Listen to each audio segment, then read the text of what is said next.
Olá, tudo bem? Eu sou o professor Nelson Júnior, estamos começando mais uma aula de língua portuguesa e o assunto de hoje é pontuação. A gente vai ver um pouquinho sobre as pontuações, beleza? Então bora para a aula. Seguinte, existem vários tipos de linguagem. Existe a linguagem escrita ou a linguagem verbal, que a linguagem verbal é dividida pela linguagem escrita e a linguagem falada, e nós temos a linguagem mista, nós temos diversos tipos de linguagem. Mas hoje a gente vai focar a nossa aula para dois tipos: a linguagem escrita e a linguagem oral. Na linguagem oral, nós temos a pausa, nós temos a melodia, nós temos a entonação, até mesmo o silêncio para expressar as emoções, para expressar aquilo que você quer apresentar para o seu interlocutor. Também existe a linguagem escrita.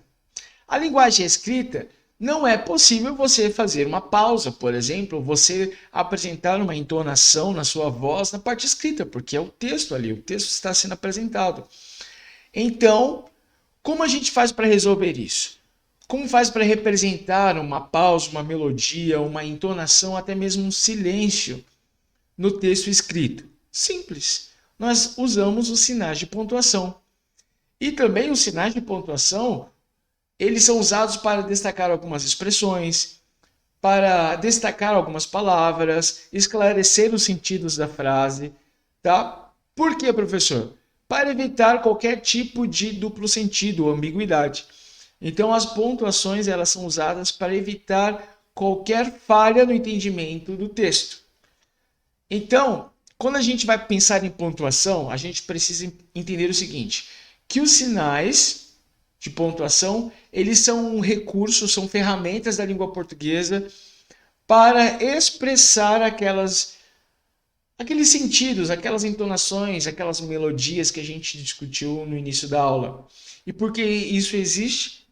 Para evitar qualquer prejuízo do texto. Então você precisa entender que as pontuações existem para que o texto possa ser mais claro, para que o interlocutor possa entender o que o outro está falando, qual é a ideia que ele queira passar. A gente vai ver daqui a pouquinho alguns exemplos que a pontuação ela modifica totalmente o sentido da oração, da frase. Por exemplo, aqui, ó, a pontuação ela mudaria, ou na verdade a pontuação muda o sentido dessa oração. Se eu colocar uma vírgula, se eu colocar a vírgula em um determinado lugar, eu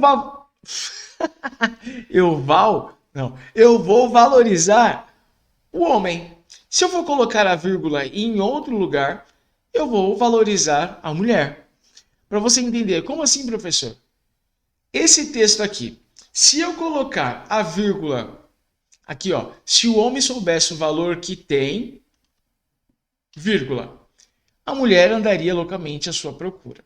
Então, quando eu coloco a vírgula aqui, a ênfase está dando ou é dada ao homem, beleza? Se o homem soubesse o valor que tem, a mulher andaria loucamente. Mas se eu mudar, se eu tirar essa aqui, ó, se o homem soubesse o valor que tem a mulher, vírgula, andaria loucamente à sua procura. Aqui o foco está na mulher. A mulher está recebendo o valor. Na oração anterior, quando eu coloco a vírgula aqui, o homem recebe o valor. Se o homem soubesse o valor que tem, a mulher andaria loucamente à sua procura. Mas colocando a vírgula aqui, o valor é dado à mulher.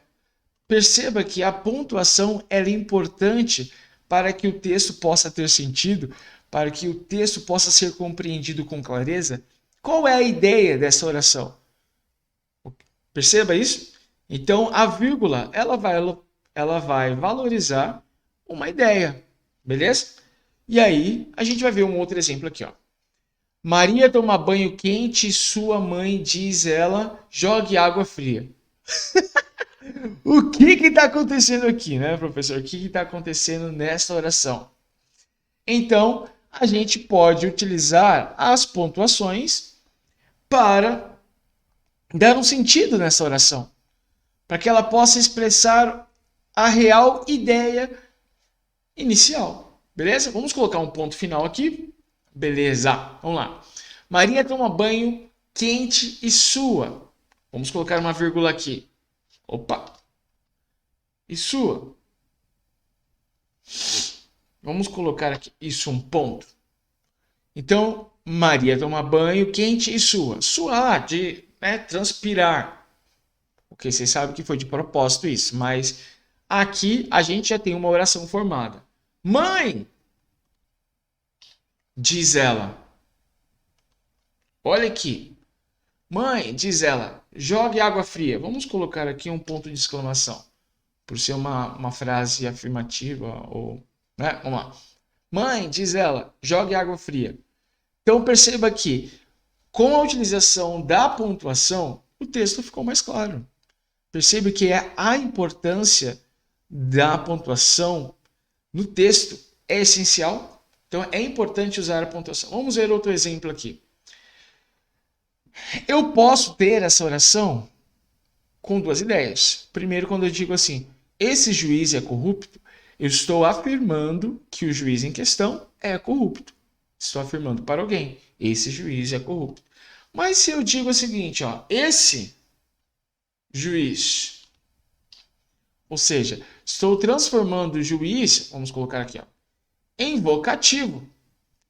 Eu estou apontando alguém, quando eu falo assim, esse, estou apontando para alguém, ó, esse juiz, esse cara aqui, ó, esse é corrupto. Perceba que mudou totalmente o sentido. Na primeira, o juiz era corrupto. Na segunda, é alguém que está sendo apresentado para o juiz. Então, perceba que é importante saber utilizar as pontuações. Recentemente, eu vi uma reportagem dizendo que as redes sociais, essa interação rápida que é feita pela internet, essa facilidade, tem excluído do vocabulário do brasileiro algumas pontuações. E é verdade, você pode perceber que quantas pontuações você utiliza na sua mensagem no WhatsApp?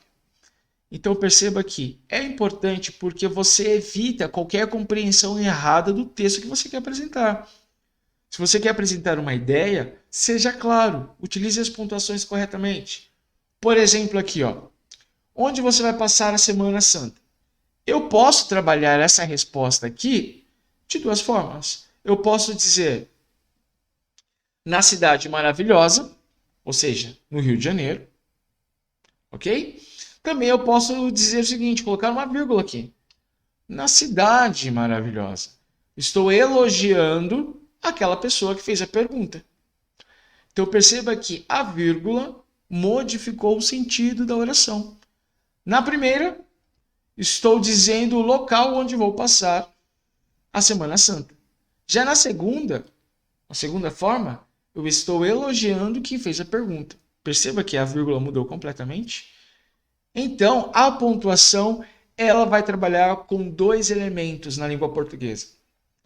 A pontuação vai trabalhar com dois elementos no texto. Primeiro, a coesão. Segundo, a coerência. Professor, o que é coesão e coerência? Você pode assistir uma aula neste canal que eu falei um pouquinho sobre coesão e coerência. Tá? Você pode clicar no card aqui em cima, vai estar aparecendo aqui em cima de mim, aqui eu acho. E eu falo um pouquinho sobre coesão e coerência. Coesão é a estrutura do texto, é a organização do texto. Então a pontuação ela auxilia na, como eu coloquei ali embaixo, na costura do texto. Então eu vou ligar o substantivo ao pronome, ao verbo. Então quando eu faço essa costura, eu posso utilizar as pontuações. E quando eu mexo nessa estrutura, eu chamo de coesão, que é a ligação entre partes do texto. Isso é coesão. Coerência, por meio dessa costura, eu preciso trabalhar um texto coeso, eu preciso ter um texto coeso, costurado corretíssimo, mas essa costura precisa ter sentido, e esse sentido eu chamo de coerência. Então eu posso ter um texto super organizado, mas totalmente sem sentido. Então a pontuação, ela precisa valorizar esses dois pontos na língua portuguesa. A pontuação precisa valorizar a coesão, ou seja, um texto organizado, e também precisa ter um texto coerente, ou seja, um texto com sentido. Beleza? Não pode esquecer isso, não pode esquecer. Não esqueça. Muito bem. Quais são as pontuações que a gente vai trabalhar? A gente vai trabalhar com essas Pontuações aqui são quantas, professor? São 7. Opa, quase que o professor de língua portuguesa deveria saber matemática, né? Vamos lá. Então a gente vai trabalhar com um ponto e vírgula, com a vírgula, com os dois pontos, com ponto de interrogação, com o ponto de exclamação e também com as reticências. A gente vai trabalhar com cada uma dessas pontuações. Vamos lá. Primeiro a gente vai trabalhar com o ponto. O ponto, ele é utilizado basicamente para indicar o término de uma frase. Então terminou a frase, coloca lá uma frase, olha o cebolinha aqui, uma frase declarativa de um período simples ou composto. Também você pode assistir uma aula nesse canal que fala sobre período simples e composto, tá? Por exemplo, ali, hoje haverá aula de português, terminei, declarei a minha ideia, ponto final, né? O ponto ali no final, por isso que é ponto final, certamente. Faça o favor de me passar o caderno, ponto também. Finalizei a ideia de uma oração. O ponto também, ele é usado em todas as abreviaturas, em quase todas, na verdade. Tá? A gente também tem uma aula neste canal que fala sobre abreviaturas. Então, o ponto também é utilizado nas abreviaturas. Cuidado com a abreviatura de professor, tá? Cuidado, só uma dica. Não existe prof e o ozinho no professor no masculino, só no feminino que tem o A. No prof é só o ponto, tá, galera? Não é o O. Por favor, eu já cansei de ver aluno colocando prof e o ozinho no masculino.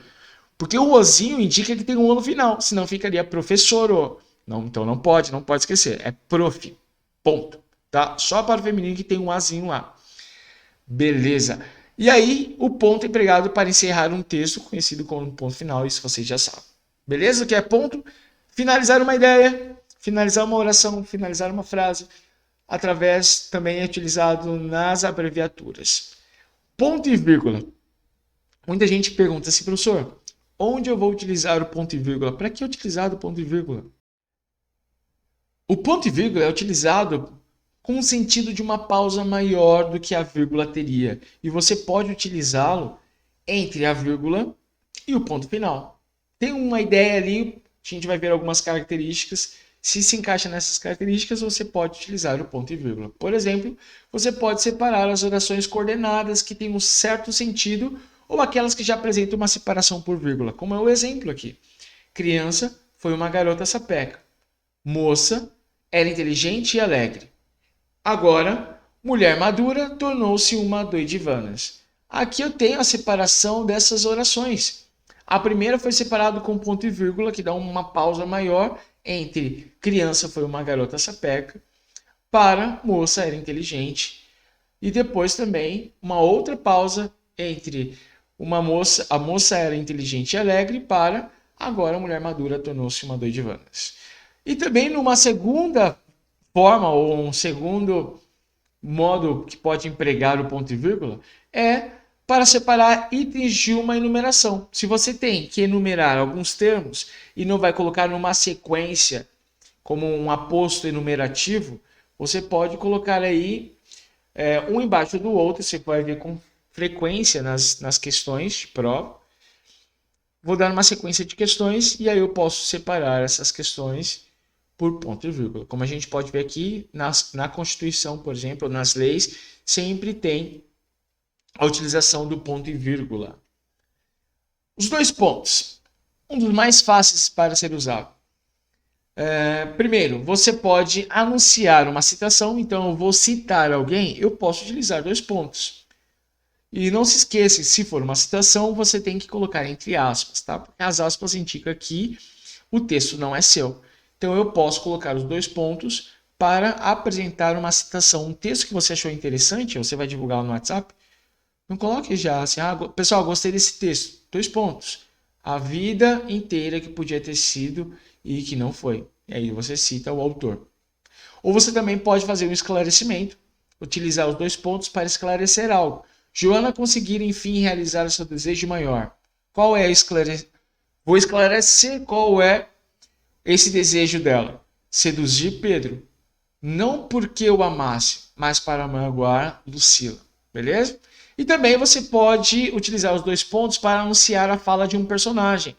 A gente também tem aqui no canal uma videoaula falando sobre discurso direto e indireto. E aqui nós temos o discurso direto, em que eu apresento através dos 2 pontos a fala de um personagem.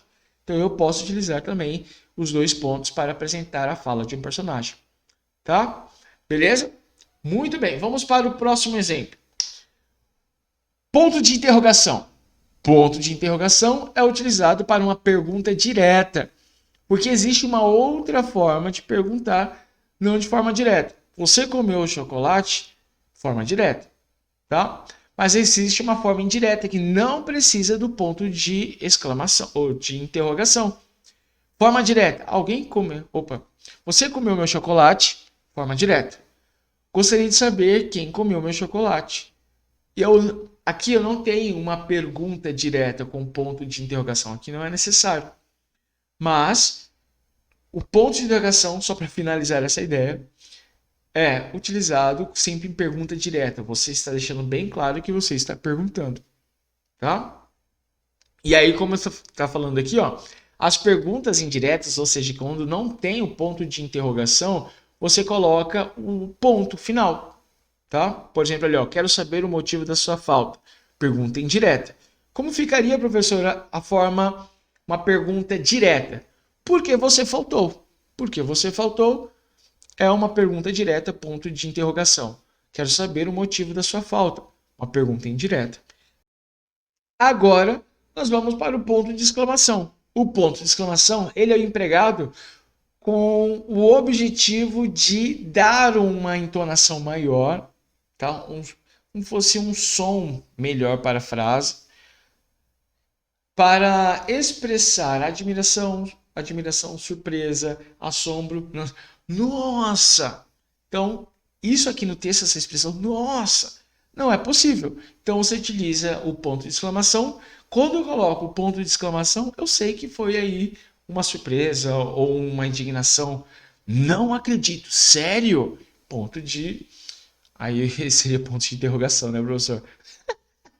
Mas o ponto de exclamação, ele dá uma entonação maior, dá uma melodia melhor para a sua oração. E também as interjeições, galera. As interjeições utilizam bastante o ponto de exclamação.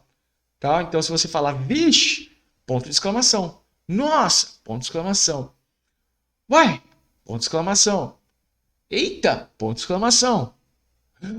Ponto de exclamação. Ponto de exclamação. Beleza? São interjeições. Então, ponto de exclamação para orações exclamativas e também utilizado nas interjeições. As reticências, elas marcam uma suspensão, dão uma pausa devido a elementos emocionais. Quando eu quero expressar algo mais emocional, eu utilizo as reticências. Como assim, professor? Por exemplo, se eu estou indicando uma continuação de uma ação, se dá a entender, quando eu utilizo as reticências, eu passo para o interlocutor a ideia de que aquilo continua. Por exemplo, o balão foi subindo.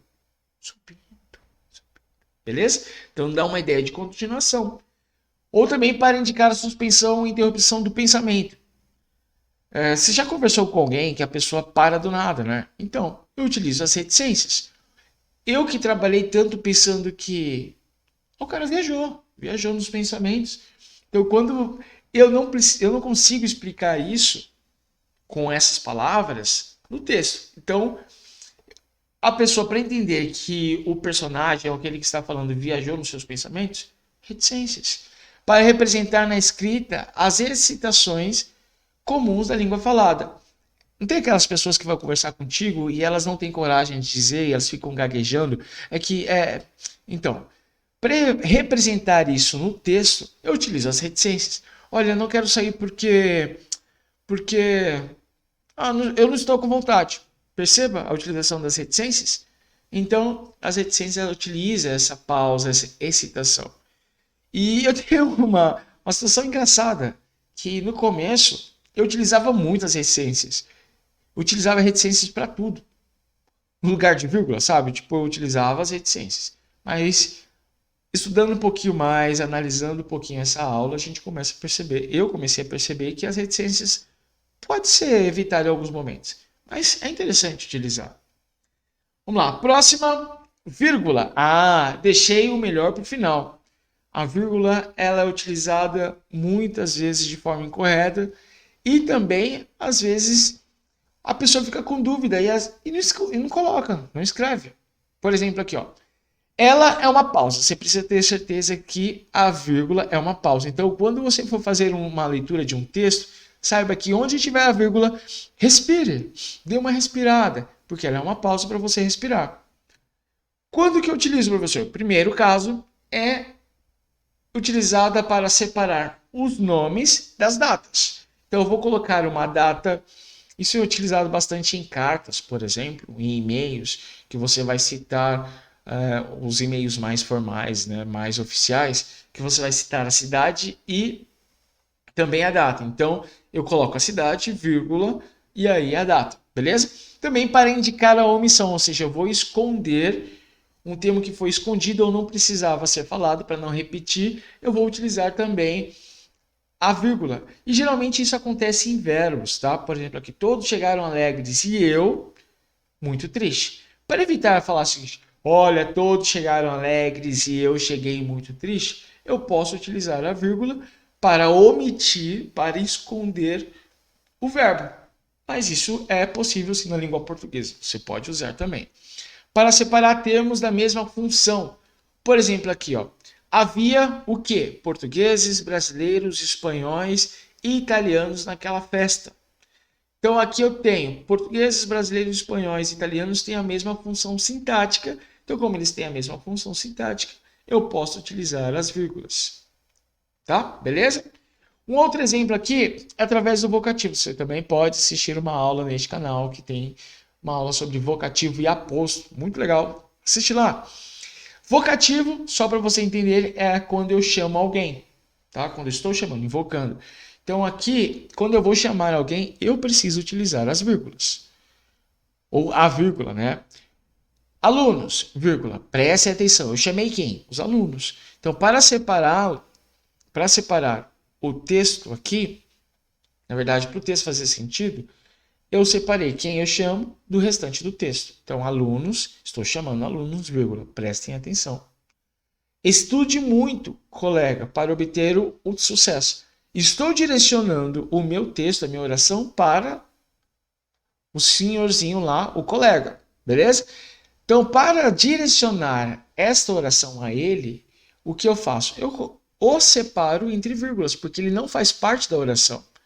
Ele é apenas o vocativo, eu estou chamando esse colega, como falo assim, ó, colega, ei, oh, estude muito para obter sucesso. Então eu separei o meu vocativo do restante da oração.